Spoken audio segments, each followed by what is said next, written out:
ಈಗ ಸುದ್ದಿಗಳನ್ನು ವಿವರವಾಗಿ ನೋಡ್ತಾ ಹೋಗೋಣ. ದಕ್ಷಿಣ ಕನ್ನಡದಲ್ಲಿ ದ್ವೇಷ ಕಿಚ್ಚು ಧಗಧಗಿಸ್ತಾ ಇದ್ದು ಸಾಲು ಸಾಲು ಕ್ಷಣಗಳು ಬೀಳ್ತಾ ಇದ್ದಾವೆ. ಕೊಲೆಯ ಸರಣಿಗೆ ಕೊನೆಯೇ ಇಲ್ಲ ಅನ್ನುವಂತಹ ಸ್ವರೂಪದಲ್ಲಿ ಇದು ಮುಂದುವರಿತಾ ಇದೆ.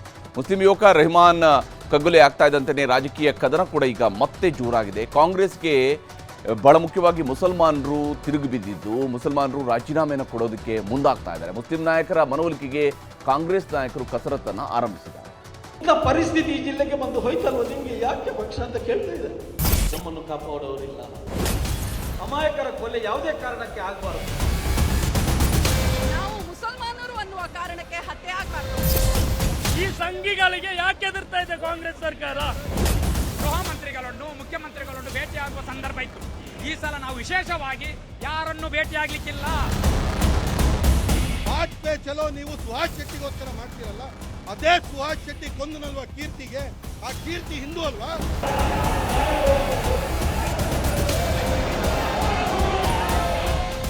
ಕಾಂಗ್ರೆಸ್ ನಾಯಕರಿಗೆ ಕಾಂಗ್ರೆಸ್ ಕಾರ್ಯಕರ್ತರಿಂದಲೇ ತರಾಟೆ, ಹುದ್ದೆಗಳಿಗೆ ರಾಜೀನಾಮೆ ಕೊಡುವಂತೆ ಆಗ್ರಹ. ಸಿದ್ದರಾಮಯ್ಯ ಅವರನ್ನ ಹೊಗಳಿದ್ರೂ ಸಿಟ್ಟು.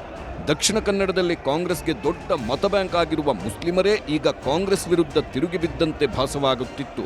ಇವತ್ತು ನಡೆದ ಕಾಂಗ್ರೆಸ್ ನಾಯಕರು ಹಾಗೂ ಕಾರ್ಯಕರ್ತರ ಸಭೆ.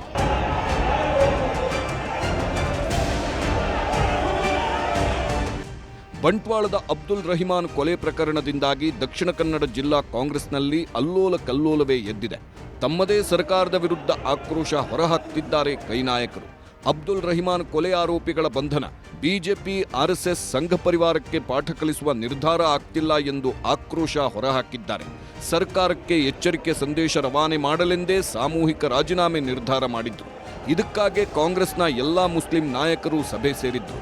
ಕಾಂಗ್ರೆಸ್ ಅಲ್ಪಸಂಖ್ಯಾತ ಘಟಕದ ಅಧ್ಯಕ್ಷ ಶಾಹುಲ್ ಹಮೀದ್ ದಕ್ಷಿಣ ಕನ್ನಡ ಜಿಲ್ಲೆಯ ದುಸ್ಥಿತಿಯನ್ನ ಬಿಚ್ಚಿಟ್ರು. ಇಂಥ ಪರಿಸ್ಥಿತಿ ಈ ಜಿಲ್ಲೆಗೆ ಬಂದು ಹೋಯ್ತಲ್ವ, ನಿಮಗೆ ಯಾಕೆ ಪಕ್ಷ ಅಂತ ಕೇಳ್ತಾ ಇದೆ.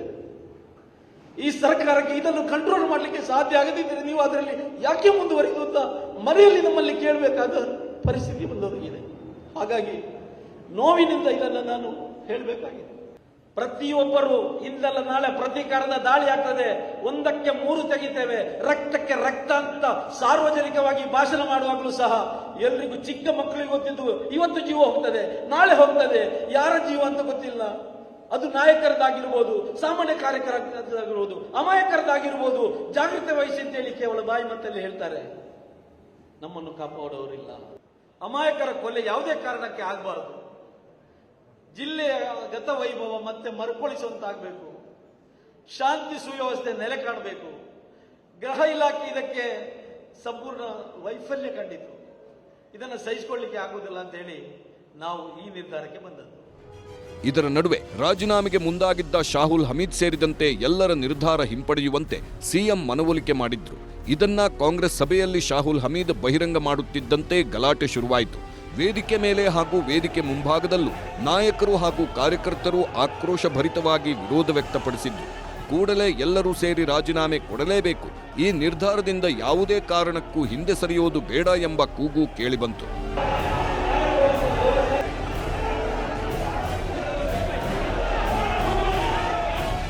ಕೇವಲ ನಾಯಕರು ಮಾತ್ರವಲ್ಲ, ದಕ್ಷಿಣ ಕನ್ನಡದಲ್ಲಿ ಮುಂದುವರೆದಿರುವ ಕೊಲೆ ಸರಣಿಯ ವಿಚಾರದಲ್ಲಿ ರಾಜ್ಯ ಕಾಂಗ್ರೆಸ್ ವಿರುದ್ಧ ಕಾಂಗ್ರೆಸ್ನ ಸಾಮಾನ್ಯ ಕಾರ್ಯಕರ್ತರು ಕೂಡ ಆಕ್ರೋಶ ಹೊರಹಾಕಿದ್ರು. ನಾವೊಬ್ಬರು ಮುಸಲ್ಮಾನರು ಅನ್ನುವ ಕಾರಣಕ್ಕೆ ಮತ್ತೆ ಈ ನೆಲದಲ್ಲಿ ನಮ್ಮ ಜಾತಿಯನ್ನ ಹಿಡ್ಕೊಂಡು, ನಮ್ಮ ಧರ್ಮವನ್ನ ಹಿಡ್ಕೊಂಡು ಹತ್ಯೆ ಮಾಡಬಾರದು. ಈ ಹಿಂದೆ ಮೊನ್ನೆ ಸುಹಾಸ್ ಶೆಟ್ಟಿ ಕೊಲೆ ಆದಾಗಲೂ ಕೂಡ ಮುಸಲ್ಮಾನರು ಭಯೋತ್ಪಾದಕರು, ಮುಸಲ್ಮಾನರು ಕೊಲೆಗಡುಕರು ಅಂತ ಪಾಯಿಂಟ್ ಔಟ್ ಮಾಡಿ ಧರ್ಮವನ್ನ ಪದೇ ಪದೇ ಹೀಯಾಳಿಸುವಂತ ಕೆಲಸ ಆಗ್ತಾ ಇತ್ತು. ಕುಡುಪುವಿನಲ್ಲಿ 29 ಜನ ಸೇರಿ ಒಬ್ಬ ಅಮಾಯಕನನ್ನ ಕೊಲೆ ಮಾಡಿದಾಗ ನಾವು ಧ್ವನಿ ಎತ್ತುತ್ತಾ ಇದ್ರೆ, ಇವತ್ತು ಬಂಟ್ವಾಳದಲ್ಲಿ ಮತ್ತೆ ಈ ರೀತಿಯ ಹತ್ಯೆ ನಡೀತಾ ಇರಲಿಲ್ಲ. ಬಹುಶಃ ನಾವೆಲ್ಲರೂ ಕೂಡ ಇವತ್ತು ಮನನೊಂದು ಮಾತನಾಡಿದ್ದೇವೆ. ಮತ್ತೆ ನಾವು ಮುಸಲ್ಮಾನರು ಅನ್ನುವ ಕಾರಣಕ್ಕೆ ಹತ್ಯೆ ಆಗಬಾರದು. ಅದೇ ಯಾಕೆ ಎದುರ್ತಾ ಇದೆ ಅಂತ ಗೊತ್ತಾಗ್ತಾ ಇಲ್ಲ. ಮಂಗಳೂರಲ್ಲಿ ಕಾಂಗ್ರೆಸ್ ಸರ್ಕಾರ ಯಾಕೆ ಎದುರ್ತಾ ಇದೆ? ಈ ಸಂಘಿಗಳಿಗೆ ಯಾಕೆ ಎದುರ್ತಾ ಇದೆ ಕಾಂಗ್ರೆಸ್ ಸರ್ಕಾರ? ಯಾಕೆ ಕುರ್ಚಿ ಮೇಲೆ ಈ ತರ ಇಟ್ಕೊಂಡಿದ್ದೀರಾ? ನಾಳೆ ನೀವು ಬರ್ತೀರಾ, ನಾವು ಬರ್ತೀವಿ ಅಂತ ಏನ್ ಗ್ಯಾರಂಟಿ? ಇರೋ ಅಧಿಕಾರನ ಚಲಾಯಿಸಿ, ಇವತ್ತು ಅಧಿಕಾರನ ಚಲಾಯಿಸಿ ಎಲ್ಲರನ್ನು ಗೂಂಡಾ ಕಾಯ್ದೆ ಹಾಕಿ ಅರೆಸ್ಟ್ ಮಾಡ್ಲಿ. ದ್ವೇಷ ಭಾಷಣ ಮಾಡ್ಕೊಂಡು ಮನೇಲಿ ಕೂರ್ತಾರಲ್ಲ, ಇವಾಗ ಕೊಲೆ ಆದವರು ಬಲಿಪಶುನೇ, ಕೊಲೆ ಮಾಡಿದವರು ಬಲಿಪಶುನೇ, ಸ್ಪೀಚ್ ಮಾಡ್ತಾರಲ್ಲ ದ್ವೇಷ ಭಾಷಣ, ಅವರೆಲ್ಲ ಆರಾಮಾಗಿ ಎಲ್ಲೆಲ್ಲೋ ಕೂತ್ಕೊಂಡು ಎಂಜಾಯ್ ಮಾಡ್ತಾ ಇರ್ಬೇಕು ಎಣ್ಣೆ ಹೊಡ್ಕೊಂಡು. ಗೃಹ ಮಂತ್ರಿಗಳನ್ನು ಮುಖ್ಯಮಂತ್ರಿಗಳನ್ನು ಭೇಟಿಯಾಗುವ ಸಂದರ್ಭ ಇತ್ತು. ಈ ಸಲ ನಾವು ವಿಶೇಷವಾಗಿ ಯಾರನ್ನು ಭೇಟಿಯಾಗ್ಲಿಕ್ಕಿಲ್ಲ, ಯಾರನ್ನು ಭೇಟಿಯಾಗಿ ಏನೂ ಆಗ್ಲಿಲ್ಲ. ನಮ್ಮ ಒಂದೇ ಉದ್ದೇಶ ಇದೆ, ಅವರು ನಮ್ಮಲ್ಲಿಗೆ ಬರಬೇಕು. ಪಕ್ಷ ಇವತ್ತು ಉಳಿಬೇಕಾದ್ರೆ ಅವರು ನಮ್ಮಲ್ಲಿಗೆ ಬರಬೇಕು, ಅದು ಬಹಳ ಮುಖ್ಯ. ಅದಕ್ಕಾಗಿ ನಾವು ಇವತ್ತೊಂದು ಕಡಾಕಡವಾಗಿ ನಿರ್ಧಾರ ಮಾಡಿದ್ದೇವೆ. ನಾವು ಸಾಮೂಹಿಕ ರಾಜೀನಾಮೆ ಇದೆ. ನಮ್ಮ ಬೇಡಿಕೆ ಎಲ್ಲಿವರೆಗೆ ಅವರು ಈಡೇರಿಸುವುದಿಲ್ಲ ಅಲ್ಲಿವರೆಗೆ ನಾವು ಹತ್ತಿರ ಹೋಗುವುದಿಲ್ಲ. ಇದನ್ನು ಹತ್ತಿರ ಸುಳಿಲಿಕ್ಕೆ ರೆಡಿ ಇಲ್ಲ ನಾವು. ಕಾಂಗ್ರೆಸ್ಗೆ ಸರ್ಕಾರಕ್ಕೆ ತಂದ ನಂತರ ಇಡೀ ಕರ್ನಾಟಕ ರಾಜ್ಯದಲ್ಲಿ ಇಲ್ಲದೆ ಇರೋದು ಕೇವಲ ಈ ಜಿಲ್ಲೆಯಲ್ಲಿ. ಯಾಕೆ ಹಿಂದೂಗಳು ಮುಸಲ್ಮಾನರು ಒಗ್ಗಟ್ಟಾಗಿ ಇಲ್ಲಿ ಬಾಳಕ್ಕೆ ಸಾಧ್ಯವಿಲ್ಲ? ಈ ಹೆಣದ ಮೇಲೆ ರಾಜಕಾರಣ ಮಾಡುವ ನೀಚ ಬಿಜೆಪಿನವರಿಗೆ, ಬಜರಂಗ್ ದಳದವರಿಗೆ, ಈ RSSನವ್ರಿಗೆ ಕೇಳ್ತೀನಿ, ವಾಜಪೇಯಿ ಚಲೋ ನೀವು ಸುಹಾಸ್ ಶೆಟ್ಟಿಗೋಸ್ಕರ ಮಾಡ್ತೀರಲ್ಲ, ಅದೇ ಸುಹಾಸ್ ಶೆಟ್ಟಿ ಕೊಂದನಲ್ವಾ ಕೀರ್ತಿಗೆ? ಆ ಕೀರ್ತಿ ಹಿಂದೂ ಅಲ್ವಾ? ಈ ಮಧ್ಯೆ ಸುಹಾಸ್ ಶೆಟ್ಟಿ ಕೊಲೆ ಖಂಡಿಸಿ ನಡೆದ ಬಜ್ಪೆ ಬಚಾವೋ ಹೋರಾಟದ ವೇಳೆ ಪ್ರಚೋದನಾಕಾರಿ ಭಾಷಣ ಮಾಡಿದ್ದರಿಂದಲೇ ರಹಿಮಾನ್ ಕೊಲೆ ಆಗಿರೋದು ಎಂದು ಎಸ್ಡಿಪಿಐ ವಾದಿಸುತ್ತಿದೆ. ಬಿಜೆಪಿ ಬಜರಂಗ ದಳದ ದ್ವೇಷ ಭಾಷಣಕಾರರಿಗೆ ತಕ್ಕ ಪಾಠ ಆಗಬೇಕೆಂಬುದು ಎಸ್ಡಿಪಿಐ ನಾಯಕರ ಒತ್ತಾಯ. ಈ ಸುಹಾಸ್ ಶೆಟ್ಟಿಯ ಕೊಲೆ ನಡೆದ ನಂತರ ಇಲ್ಲಿ ಸಾಮಾಜಿಕ ಜಾಲತಾಣಗಳಲ್ಲಿ ಪ್ರಚೋದನಕಾರಿಯಾದಂತಹ ಬರಹಗಳು ಹರಿದಾಡಲಿಕ್ಕೆ ಆರಂಭವಾಯಿತು. ಮುಸ್ಲಿಂ ಸಮುದಾಯವನ್ನು ಗುರಿಪಡಿಸಿಕೊಂಡು ಅತ್ಯಂತ ಪ್ರಚೋದನಕಾರಿಯಾಗಿ ಬಹಿರಂಗವಾಗಿ ಹೇಳಿಕೆಗಳನ್ನು ಕೊಡಲಿಕ್ಕೆ ಆರಂಭ ಮಾಡಿದ್ದಾರೆ. ಒಬ್ಬ ಶ್ರಮಜೀವಿಯನ್ನ ಹೊಯ್ಗೆ ಹಾಕ್ಲಿಕ್ಕೆ ಕರೆದು ಅಲ್ಲಿ 50-20 ಮಂದಿ ಸೇರಿಕೊಳ್ಳುವುದ ಇವರ ವೀರತ್ವ? ಇದೇ ಇವರ ವೀರತ್ವ? ನಾಚಿಕೆ ಆಗುದಿಲ್ವಾ ಇದನ್ನೆಲ್ಲ ಹೇಳಿಕೆ? ಈ ವೀರತ್ವವನ್ನ ಶರಣ್ ಪಂಪೇರಂತವರು ಇಲ್ಲಿ ವೇದಿಕೆಯಲ್ಲಿ ಹತ್ತಿ ಹೇಳುವಂತಹದ್ದು. ರಾಜಕೀಯ ಜಟಾಪಟಿಗಳು ಹೀಗೆ ಆಗ್ತಿರೋವಾಗಲೇ ಪೊಲೀಸರು ಆಕ್ಷನ್ಗೆ ಇಳಿದಿದ್ದಾರೆ. 15 ಮಂದಿ ವಿರುದ್ಧ ಎಫ್ಐಆರ್ ಆಗಿದ್ದು 3 ಪ್ರಮುಖ ಆರೋಪಿಗಳನ್ನು ಬಂಧಿಸಲಾಗಿದೆ. ದೀಪಕ್, ಪೃಥ್ವಿರಾಜ್, ಚಿಂತನ್ ಬಂಧಿತರು. ಪ್ರಕರಣಕ್ಕೆ ಸಂಬಂಧಿಸಿದಂತೆ ಇನ್ನೂ 3 ಪ್ರಮುಖ ಆರೋಪಿಗಳಿಗಾಗಿ ತೀವ್ರ ಶೋಧ ನಡೆಯುತ್ತಿದೆ. ಪ್ರಕರಣದ ತನಿಖೆ ನಡೆಸಲು 5 ತಂಡಗಳ ರಚನೆ ಮಾಡಲಾಗಿದೆ. ಇದೇ ವೇಳೆ ಕರಾವಳಿ ಜಿಲ್ಲೆಗಳ ಗಲಭೆ ನಿಯಂತ್ರಣಕ್ಕಾಗಿ ಗೃಹ ಇಲಾಖೆಯಿಂದ ವಿಶೇಷ ಕಾರ್ಯಪಡೆ ರಚನೆ ಮಾಡಲಾಗಿದೆ. ನಕ್ಸಲ್ ನಿಗ್ರಹ ಪಡೆಯನ್ನ ವಿಸರ್ಜಿಸದೆ 3 ವರ್ಷ ವಿಸ್ತರಣೆ ಮಾಡಿ ಕೋಮು ನಿಗ್ರಹ ಪಡೆ ರಚನೆ ಮಾಡಿದೆ. ಉಡುಪಿ, ದಕ್ಷಿಣ ಕನ್ನಡ, ಶಿವಮೊಗ್ಗ ಜಿಲ್ಲೆಗಳಲ್ಲಿ ವಿಶೇಷ ಕಾರ್ಯಪಡೆ ಕೆಲಸ ಮಾಡಲಿದೆ. ಈ ಕೋಮು ನಿಗ್ರಹ ಪಡೆಗೆ ದೊಡ್ಡ ಟಾಸ್ಕ್ ನೀಡಲಾಗಿದೆ.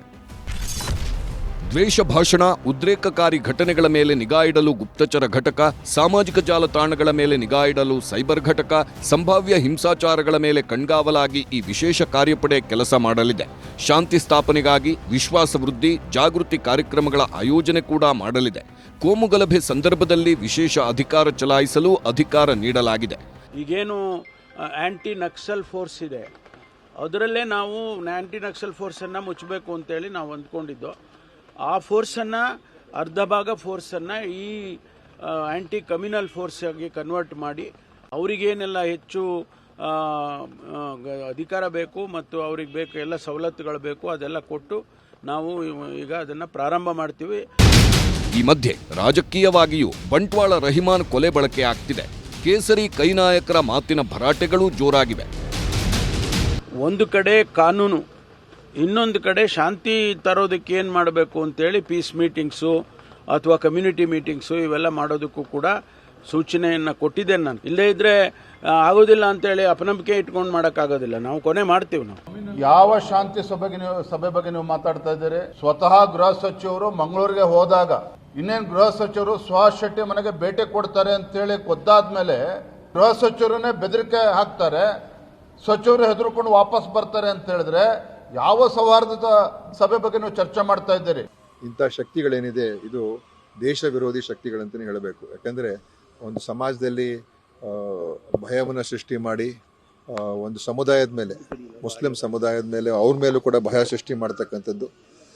ಅವ್ರು ಏನು ಮಾತಾಡಿದ್ರು ಕೂಡ ಇವತ್ತು ಅವರನ್ನು ಟಾರ್ಗೆಟ್ ಮಾಡೋ ಥರ ಆಗಿದೆ. ತೀವ್ರಗಾಮಿ ಒಂದು ಮನಸ್ಥಿತಿ. ಸಮಸ್ಯೆಯ ಉತ್ಪಾದಕರು ಯಾರಾದರೂ ಇದ್ರೆ ಅದು ದಿನೇಶ್ ಗುಂಡೂರಾವ್. ಉತ್ಪಾದನೆ ಮಾಡೋದೇ ಅಲ್ಲೇ, ಮೂಲ ಇರೋದೇ ಅಲ್ಲಿ. ಇವರ ಬಾಯಿ ಚಪ್ಪಲಕ್ಕೆ ಹೋಗಿ ಶಮನ ಮಾಡೋ ಕೆಲಸಗಳು ಬಿಟ್ಟು ಇಂಥ ಬೆಂಕಿಗೆ ತುಪ್ಪ ಸುರಿಯೋ ಕೆಲಸ ಮಾಡೋದಿದ್ರೆ ಇಂಥವರು ಮಂತ್ರಿ ಆಗಲಿಕ್ಕೆ ಯೋಗ್ಯರಿದ್ದಾರೆ ಅಂತ ನನ್ನ ಪ್ರಶ್ನೆ ಇದೆ. ಇಷ್ಟೆಲ್ಲದರ ಮಧ್ಯೆ ಮಂಗಳೂರಿನ ಸದ್ಯದ ಪರಿಸ್ಥಿತಿ ಬಗ್ಗೆ ಮಾಹಿತಿ ಕೇಳಿದ್ರು ಸಿಎಂ ಸಿದ್ದರಾಮಯ್ಯ. ಸಿಎಂ ಸೂಚನೆಯಂತೆ ಪೊಲೀಸರಿಂದ ವರದಿ ಪಡೆದ ಗೃಹ ಸಚಿವ ಡಾಕ್ಟರ್ ಜಿ ಪರಮೇಶ್ವರ್ ಮತ್ತು ದಕ್ಷಿಣ ಕನ್ನಡ ಉಸ್ತುವಾರಿ ಸಚಿವ ದಿನೇಶ್ ಗುಂಡೂರಾವ್ ಮುಖ್ಯಮಂತ್ರಿಗಳನ್ನ ಸರ್ಕಾರಿ ನಿವಾಸ ಕಾವೇರಿಯಲ್ಲಿ ಭೇಟಿಯಾಗಿ ವರದಿ ಸಲ್ಲಿಸಿದ್ರು. ಪ್ರಕರಣ ಸಂಬಂಧ ಕೈಗೊಂಡಿರುವ ಕ್ರಮಗಳೇನು, ಪದೇ ಪದೇ ಹೆಚ್ಚುತ್ತಿರುವ ಕೊಲೆಗಳಿಗೆ ಕಾರಣಗಳೇನು, ಬಂಧಿತ ಆರೋಪಿಗಳ ಹಿನ್ನೆಲೆ ಎಂಥದ್ದು, ಸತ್ತವರಿಗೂ ಹಂತಕರಿಗೂ ಏನ್ ಸಂಬಂಧ, ಸದ್ಯ ದಕ್ಷಿಣ ಕನ್ನಡ ಜಿಲ್ಲೆಯ ಪರಿಸ್ಥಿತಿ ಹೇಗಿದೆ, ಹೀಗೆ ಎಲ್ಲ ಅಂಶಗಳನ್ನು ಮುಖ್ಯಮಂತ್ರಿಗಳ ಮುಂದಿಟ್ಟರು. ಖುದ್ದು ಸಿಎಂ ಸಿದ್ದರಾಮಯ್ಯನವರಿಗೂ ಕರಾವಳಿಯ ಕೊಲೆಗಳು ನಿದ್ದೆಗೆಡಿಸಿದೆ. ದಕ್ಷಿಣ ಕನ್ನಡ ಸೇರಿದಂತೆ ರಾಜ್ಯದಲ್ಲಿ ಕೋಮು ಆಧಾರಿತ ಕೊಲೆಗಳಿಗೆ ಕಡಿವಾಣ ಹಾಕಿಸಿ ಜನರು ನೆಮ್ಮದಿಯಿಂದ ವಾಸಿಸುವಂತೆ ಮಾಡುವ ಜವಾಬ್ದಾರಿ ಸರ್ಕಾರದ ಮೇಲಿದೆ. ಆದರೆ ಸರ್ಕಾರದ ನಡೆ ಹಾಗೂ ನುಡಿ ಸಾಮಾನ್ಯ ಜನರ ನಡುವೆ ಪಾರದರ್ಶಕವಾಗಿ ಇರಬೇಕಿದೆ. ಹಾಗಿದ್ದರೆ ಮಾತ್ರ ಸರ್ಕಾರದ ಪ್ರಯತ್ನ ಜನರಿಗೆ ನಂಬಿಕೆ ಬರಲು ಸಾಧ್ಯ. ಅಂತಹ ನಂಬಿಕೆಯನ್ನ ಜನರ ಮನಸ್ಸಲ್ಲಿ ಮೂಡಿಸದೆ ಯಾವುದೇ ಶಾಂತಿ ಸಭೆ, ಸಮುದಾಯದ ಸಭೆಗಳನ್ನ ನಡೆಸಿದ್ರೆ ಅವೆಲ್ಲವೂ ನೀರಿನ ಮೇಲೆ ಹೋಮ ಮಾಡಿದಂತಾಗುವುದರಲ್ಲಿ ಅನುಮಾನವೇ ಇಲ್ಲ. Bureau report, news 18.